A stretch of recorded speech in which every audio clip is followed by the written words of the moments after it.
Bab 785, sebuah peringatan. Pedang itu tertancap diagonal ke meja kopi, menghadap ke orang-orang itu, seolah-olah ingin memamerkan kekuatannya. Sambil mengerutkan kening, Tamsen menyelidik. Apa ini? Omong-omong, Tuan Tamsen, ini senjata pembunuh yang digunakan oleh Sean. Pasti ada sidik jarinya di atasnya. Baru pada saat itu Charlie menyadari apa yang telah terjadi. Dia bergegas maju dan mencoba mencabut pedangnya. Namun, tidak peduli seberapa keras Charlie menggertakkan gigi dan mengerahkan tenaganya, pedang panjang itu tidak bergerak sama sekali.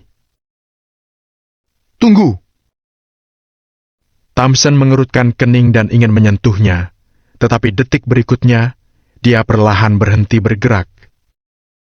Kemudian, Tamsen membeku seolah-olah memikirkan sesuatu. Ini? Dia berjalan mengitari meja kopi dan mengamati pedang panjang itu dengan cermat. Semakin dia melihatnya, dia semakin terkejut. Tamsen menarik napas dalam-dalam dan bertanya dengan suara gemetar. Apa dia membunuh Spencer dengan pedang ini? Ya. Charlie buru-buru mengangguk. Tamsen tertegun sejenak sebelum bertanya lagi. Anda bilang siapa namanya? Namanya Sean Lane. Dia juga memberitahu saya alamatnya. Dia tidak takut kamu menangkapnya. Dia terlalu sombong.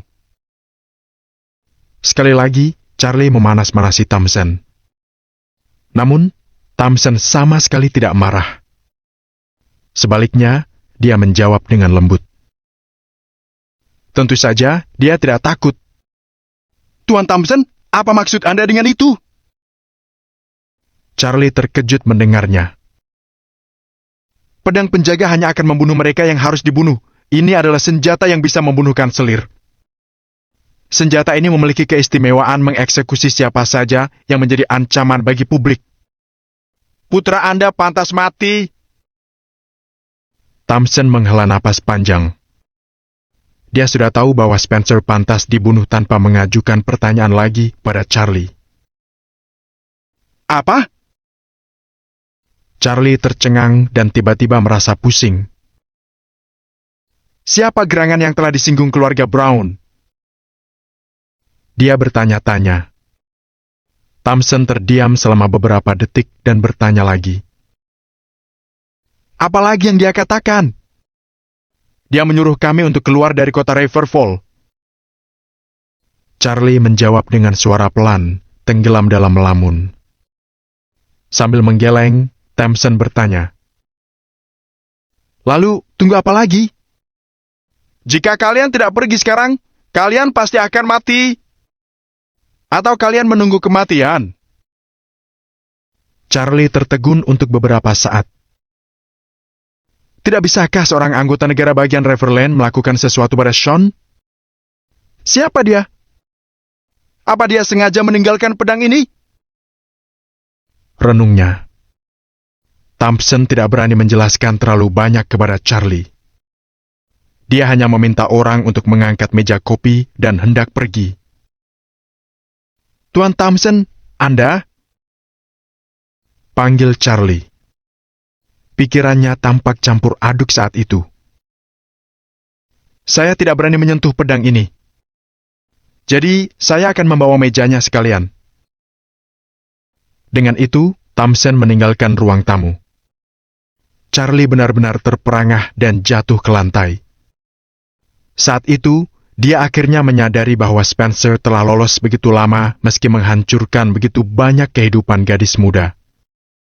Namun, seperti yang selalu mereka katakan, jika seseorang bermain api, orang itu pasti akan terbakar cepat atau lambat. Kali ini, tidak ada jalan kembali bagi Spencer. Di saat yang sama, Lucas dan putranya juga menunggu kabar tersebut. Ketika Hawk menjawab telepon, Lucas memerhatikan bahwa ekspresi Hawk telah berubah. Wash! Mata Hawk membelalak dan telapak tangannya menggantung lemah. Ada sedikit kepanikan di matanya.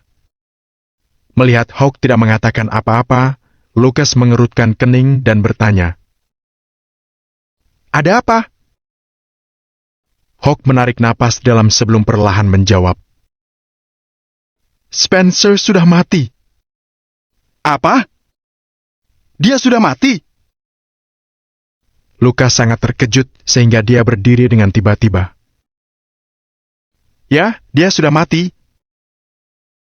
Hawk menyalakan rokok perlahan dan mengisapnya dalam-dalam 2 kali. Mereka mengira jika Sean ke sana, dia akan menghajar Spencer sampai babak belur dan memberinya pelajaran. Mereka pikir Sean paling buruk hanya akan melukai Spencer. Namun Sean akhirnya membunuh Spencer hanya demi Tina. Lucas juga menyalakan sebatang rokok dan bertanya dengan cemberut, "Apakah berita itu akurat?" "Ya, saat Spencer dibawa ke rumah sakit, tubuhnya sudah dingin." Hawk mengangguk dan terus merokok. Lucas duduk perlahan dan bergumam, "Apakah dia benar-benar begitu kejam?" Sekarang, dia benar-benar yakin bahwa Christian, mantan pemimpin dunia hitam kota Riverfall, telah mati di tangan Sean. "Ayah, apa kita masih harus melawannya? Dia jauh lebih kuat dari kita di kota Riverfall." Saat ini, Hawk akhirnya ketakutan. Dia tidak ingin berakhir dengan cara yang sama seperti Spencer. "Hai MPA, tidak ada jalan untuk kembali. Sekarang setelah kita melakukannya, kita harus melanjutkannya sampai akhir. Aku akan mengurus semuanya. Jadi apa yang kamu takutkan?" Tatapan ganas melintas di mata Lucas saat mendengar ucapan Hawk yang takut-takut. Tentu saja, Lucas merasa takut. Namun, dia tidak akan pernah menyerah untuk menghadapi Sean. Bab 786, biarlah mereka binasa bersama. Seorang playboy seperti Hawk hanya tahu makan, minum, dan berpesta. Dia tidak tahu bagaimana keluarga Ethan menjadi mapan. Di sisi lain, Lucas tahu betul betapa sulitnya dia mengembangkan bisnis. Sekarang, Lucas tidak mungkin menyerah tanpa melakukan perlawanan. "Namun, ayah, kita..." Saat ini, Hawk ketakutan dengan kekejaman Sean dan tidak berani bertindak sembarangan. Jika keluarga Ethan berkuasa, dan Hawk dibiarkan menindas orang lain, maka dia akan sangat pandai melakukan hal-hal seperti itu. Namun, Sean berada di atas angin saat ini. Maka dari itu, Hawk tidak berani melawan Sean. "Apa yang kamu takutkan? Ayah sudah memberitahumu bahwa ayah punya rencana. Orang-orang kita akan tiba besok. Jika kamu takut, kamu bisa meninggalkan kota Riverfall dulu." Lucas agak mengernyit. Dia juga membenci kelakuan Hawk yang tidak berguna itu. Begitu mendengarnya, Hawk langsung bersemangat. "Orang-orang kita akan datang besok?" "Benar. Sean akan mati kali ini. Ayah juga akan menghancurkan grup Acton." Lucas mengangguk lembut, matanya penuh dengan keyakinan. "Oke. Baguslah." Hawk menggosok-gosokkan telapak tangannya penuh antisipasi. Pada saat yang sama, Thompson, yang berasal dari negara bagian Riverland, sudah membawa pedang penjaga kembali ke kediaman Kencana. Theo pergi untuk menerimanya. Meski demikian, Sean tidak muncul. Thompson tidak menunjukkan ketidakpuasan dan segera kembali bersama orang-orangnya. Dia bungkam mengenai kematian Spencer. Thompson tidak punya alasan untuk mengajukan pertanyaan karena statusnya yang rendah. Bahkan bos Thompson tidak bisa ikut campur dengan hal-hal yang melibatkan orang sekuat Sean. Karena itu, apa yang dilakukan Thompson dianggap sebagai keputusan yang bijak. Malam itu berlalu dengan cepat. Sepanjang malam itu, 2 hal besar terjadi di kota Riverfall. Pertama, grup lain grup di kota Riverfall secara bertahap muncul dan menghubungi perusahaan-perusahaan yang sangat membutuhkan modal operasi. Dengan perkenalan Scott, prosesnya berjalan lancar. Charlotte dan timnya sudah menandatangani kontrak dengan hampir 10 perusahaan. Kondisinya tentu saja sesuai dengan pendapat Sean. Mereka memiliki kepemilikan mutlak 60% saham. Awalnya, banyak perusahaan yang mengkhawatirkan masalah ini. Banyak orang ragu-ragu apakah mereka harus menerima kerja sama dengan grup lain atau tidak.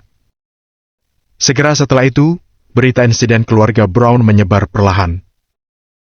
Keluarga Brown tidak dianggap sebagai keluarga terkenal di kota Riverfall. Meski demikian, mereka masih anggota kelas atas kota Riverfall. Aset keluarga Brown juga rumit dan kompleks, melibatkan banyak bidang. Meskipun begitu, keluarga Brown dan bisnis mereka telah runtuh dalam semalam. Charlie, ketua perusahaan, mengambil semua uang yang bisa diambil dalam semalam dan meninggalkan kota Riverfall bersama keluarganya. Selain itu, Charlie meninggalkan asistennya di kota Riverfall untuk menjual berbagai properti keluarga Brown secepat mungkin. Banyak orang terkejut ketika mendengar berita itu. Apa yang terjadi dengan keluarga Brown? Tidak ada yang mendengar bahwa perusahaan keluarga Brown mengalami krisis apapun. Bahkan jika mereka dalam masalah, Lucas dan perusahaan lain yang tidak memiliki modal kerja masih berdiri dengan kuat. Kenapa keluarga Brown melarikan diri? Orang-orang bertanya-tanya. Beberapa orang yang jeli segera merasa bahwa seharusnya ada sesuatu yang tak terlihat. Apalagi beberapa orang mulai menanyakannya. Segera, mereka mengetahui bahwa putra tertua keluarga Brown, Spencer, dibunuh di rumah pada malam sebelumnya oleh seseorang yang membalas dendam. Kata-kata ini berasal dari para pelayan keluarga Brown. Oleh karena itu, informasinya sangat kredibel. Namun, tidak ada yang bisa menemukan informasi lebih lanjut. Para pelayan itu tidak mengatakan lebih jauh. Di seluruh kota Riverfall, hanya beberapa orang yang tahu tentang kejadian itu. Namun, mereka yang tidak tahu kebenarannya akhirnya menyimpulkan bahwa keluarga Brown pasti telah menyinggung seseorang yang sangat berkuasa. Jika tidak, Charlie akan membalas dendam putranya alih-alih melarikan diri dan menjual properti keluarga mereka. Kota Riverfall sedang mengalami periode penting. Banyak orang merasa tidak nyaman setelah apa yang terjadi pada keluarga Brown. Beberapa berspekulasi bahwa akuisisi grup Lane atas perusahaan itu dikaitkan dengan urusan keluarga Brown. Mungkinkah grup Lane mengirim seseorang untuk membunuh Spencer setelah keluarga Brown menolak investasi mereka? Pernyataan seseorang ini menimbulkan badai di kota Riverfall. Perusahaan-perusahaan yang masih ragu-ragu itu tidak berani lagi mengulur waktu lebih jauh. Mereka menghubungi grup Lane satu demi satu. Uang itu penting. Namun, itu tidak seberapa dibandingkan dengan menyelamatkan nyawa mereka. Grup Lane bahkan meninggalkan mereka dengan 40% saham. Meskipun orang-orang itu tidak diberi saham, mereka tidak berani mempertaruhkan nyawa mereka untuk melawan grup Lane. Alhasil, rencana investasi grup Lane berjalan lancar. Perusahaan-perusahaan yang tidak terpengaruh oleh pembiayaan Lucas juga mulai berpikir dengan hati-hati. Di antara perusahaan-perusahaan itu adalah perusahaan Lamont Medicine. Bab 787, Perusahaan Lamont Medicine. Katakan yang sebenarnya. Apa kejadian dengan keluarga Brown ada hubungannya dengan Tuan Lane? Gumam Ethan sembari menatap Scott.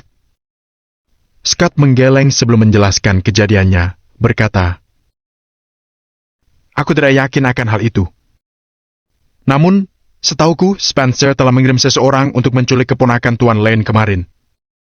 Jadi, ketika Ethan mendengarnya, dia menghela napas pelan. Tidak perlu dikatakan lagi. Lagi pula, Spencer terbunuh secara tragis tepat setelah menyentuh orang yang dicintai Sean. Tidak perlu seorang genius untuk tahu bahwa Sean ada hubungannya dengan kematiannya, belum lagi keluarga Brown telah menjual semua aset mereka dan melarikan diri dari kota Riverfall alih-alih membalas dendam. Ini sudah lebih dari cukup bukti bahwa Sean bukan pria biasa. Pikir Ethan. Setelah terdiam selama beberapa detik, dia memutuskan. Kita, perusahaan Lemon Medicine, juga harus bermitra dengan grup lain. Ayah, apa yang ayah katakan? Apakah maksud ayah perusahaan Lemon Medicine akan bekerja sama dengan grup lain dan mengalami perubahan ekuitas pemegang saham? Jadi, perusahaan Lemon Medicine akan menjadi perusahaan berikutnya yang menyerahkan 60% saham ke grup lain. Scott membelalakan matanya kaget. Kita tidak memberikannya pada grup lain, tetapi pada tuan lain. Jawab Ethan lirih sembari perlahan duduk. Tidak peduli kepada siapa kita memberikannya. Apa yang hilang sudah hilang. Itu saham senilai 60% yang sedang kita bicarakan. Ayah, kita tidak bisa melakukan itu. Perusahaan lain hanya setuju karena mereka kekurangan modal operasi, tetapi perusahaan Lemon Medicine berbeda. Perusahaan kita tidak mengalami krisis keuangan. Ketika Scott berpikir mereka harus menyerahkan 60% saham, dia mau tak mau merasa sakit. Sebenarnya, bukan hanya rasa sakit yang dia rasakan, tetapi perasaan itu juga membunuhnya di dalam. Apa kamu lupa apa yang kukatakan sebelumnya? Ethan menggebrak meja sambil mengerutkan alis pada Scott. Apa? Scott tidak tahu apa yang dibicarakan ayahnya. Kita perlu mencoba sebisanya untuk mengikuti kesuksesan tuan lain. Meskipun sulit memprediksi masa depan komunitas bisnis kota Riverfall, ayah yakin kita tidak akan salah dengan tetap berada di dekat tuan lain. Jawab Ethan dengan yakin sambil mengambil cangkir kopinya. Namun, ayah, kita sedang membicarakan 60%. 60%? Scott memegang ibu jari dan kelingkingnya dan mengguncangnya di depan Ethan. Bajingan! Meskipun tampaknya kita membuat kerugian, apakah menurutmu Tuan Lane akan mengizinkan itu? Lagi pula, Tuan Lane sudah lama berteman dengan kita. Apa kamu tidak tahu orang seperti apa dia? Mendengar apa yang dikatakan Ethan, Scott terdiam. Sean tidak pernah memberikan janji kosong atau bicara besar. Sebenarnya, selama ini dia selalu menepati janjinya. Bahkan Scott harus mengakui dia terkesan dengan apa yang telah dilakukan Sean. Misalnya, insiden pembiayaan ilegal keluarga Eason. Perusahaan Lemon Medicine akan menghadapi penangguhan aliran modal jika bukan karena Sean. Apa kamu sudah memikirkannya baik-baik? Tanya Ethan setelah melihat Scott terdiam. Ya. Scott mengangguk kecil. Lalu kenapa kamu masih di sini? Pergilah dan selesaikan. Desak Ethan sambil meletakkan cangkir kopinya. Ayah, aku masih berpikir kita tidak perlu melakukan itu. Perusahaan Lemon Medicine sejujurnya tidak kekurangan uang. Bahkan jika kita berhenti memperluas bisnis kita masih memiliki aliran uang yang tak ada habisnya. Scott masih memiliki sedikit keraguan di hatinya. Uang? Uang tidak akan membuat keluarga Lamont makmur sepanjang generasi. Namun, jika kita mengikuti orang yang tepat, keluarga Lamont setidaknya akan makmur selama 100 tahun lagi. Ayah yakin keluarga Eason cukup kaya, tetapi apa itu mengubah sesuatu? Perkataan Ethan telah berhasil membuat Scott kembali tersadar. Aku mengerti, ayah. Aku akan pergi dan segera menyelesaikannya. Sambil berdiri perlahan, Scott meninggalkan ruangan. Dengan demikian, itulah awal dari rencana investasi Grup Lane. Grup Lane tidak punya alasan untuk menolak ketika Scott menghubungi Sean untuk berdiskusi. Bagaimanapun, Grup Lane secara alami akan menjadi lebih kuat dengan bantuan perusahaan Lemon Medicine. Oleh karena itu, Sean segera menuju ke perusahaan untuk memberitahu Charlotte secara langsung. Sedangkan Charlotte baru saja kembali dari perusahaan kosmetik milik Nora. Tina masih agak ketakutan dengan apa yang telah terjadi kemarin. Oleh karena itu, Nora dan Iris tidak berangkat kerja hari itu, malah mengajak Tina jalan-jalan. Sedangkan Charlotte, dia bertanggung jawab atas urusan bisnis perusahaan kosmetik. Setelah Sean masuk ke perusahaan, dia menuju ke kantor Charlotte. Ketika dia mengetuk pintu, dia tidak menerima tanggapan. Menyadari pintunya terbuka, Sean ragu-ragu sebelum mendorongnya terbuka. Sebelum masuk, Sean mengira Charlotte tidak ada di sana. Namun, dia menemukannya sedang duduk di belakang mejanya dengan linglung. Charlotte berpenampilan manis, tetapi setelan bisnisnya menambah sedikit kedewasaan padanya. Mengenai penampilan, Charlotte luar biasa cantik. Namun, alisnya berkerut dan wajahnya tampak sedih pada saat itu. Dia tenggelam dalam pikirannya sehingga dia bahkan tidak menyadari Sean masuk.